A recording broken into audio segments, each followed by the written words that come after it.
All right, hello everyone. So welcome to Unit 3, where we will be talking about the Payroll Control Record and the Payroll Status Infotype, or Infotype 3. And so these are a core part of SAP Payroll, and two things that both consultants and payroll administrators need to understand.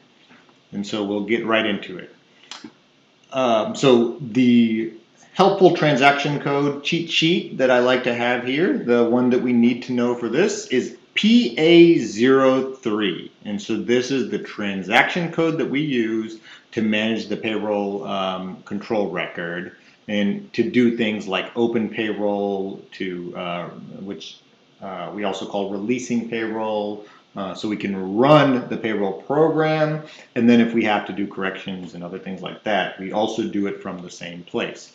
What I will add is with Payroll Control Center, you don't have to use this transaction code. PCC has the ability to go in and do this for you. But I will say, even if you're using PCC, it's a very important thing for you to do to understand, so that way you can understand what is happening in PCC and what is happening with the control record, even if you're not going to the transaction code per se and doing it. And so in my previous unit, I also talked about the payroll driver program, where we enter a payroll area. So in this case, US, and we have 200 people within this payroll area.